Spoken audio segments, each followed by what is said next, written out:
Did you need something?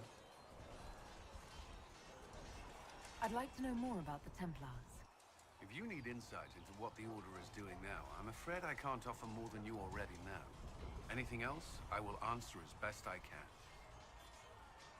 What does Templar training involve? There is weapon and combat training. Even without their abilities, Templars are among the best warriors in Thedas. Initiates must also memorize portions of the Chant of Light, study history, and improve their mental focus. Did you enjoy your training? I wanted to learn everything.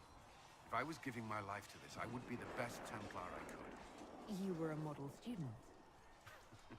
I wanted to be. I wasn't always successful. Watching a candle burn down while reciting the Chant of Transfigurations wasn't the most exciting task. I admit, my mind sometimes wandered. Do Templars take vows? I swear to the Maker to watch all the mages. That sort of thing. There's a vigil first. You're meant to be at peace during that time, but your life is about to change. When it's over, you give yourself to a life of service. That's when you're given a filter, your first draft of lyrium and its power. As Templars, we are not to seek wealth or acknowledgement. Our lives belong to the Maker and the path we have chosen. A life of service and sacrifice. Are Templars also expected to give up physical temptations? Physical? Why... why would you... That's not expected. Templars can marry, although there are rules around it, and the Order must grant permission.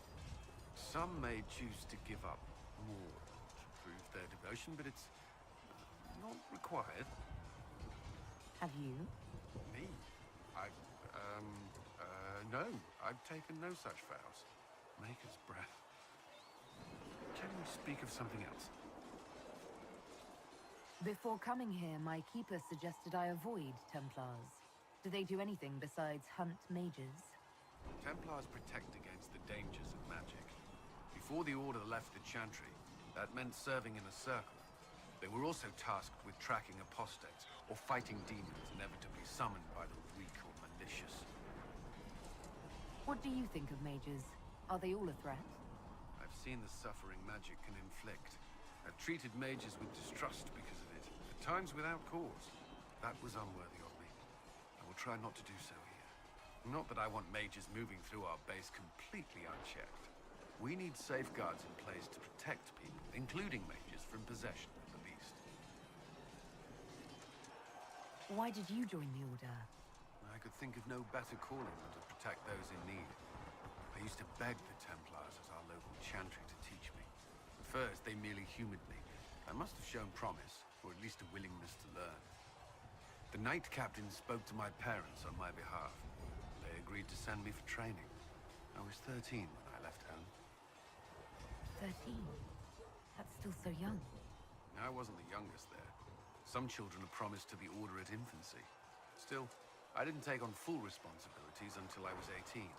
The Order sees you trained and educated first. What about your family? Did you miss them? Of course, but there were many my age who felt the same. We learned to look out for one another. You've lived in the Circle. What was a typical day for a Templar there? Typical? The last time I was in a circle was right before it fell apart. Nothing was typical. Before that, then? Certain rituals require a full guard. A mage's howling, for instance. I've attended a few. Most of the time, you merely maintain a presence, on patrol or in the circle, ready to respond if needed. Mages pretend to ignore that presence, but they're watching you just as closely. Do Templars and mages never speak to each other? Some do, but Templars are supposed to maintain a certain distance from their charges. If a mage is possessed or uses blood magic, you must act quickly, without hesitation. Your judgment cannot be clouded. Of course, ignoring one another does nothing to foster understanding. That's all I wanted to know. Thank you. I'm sure you have other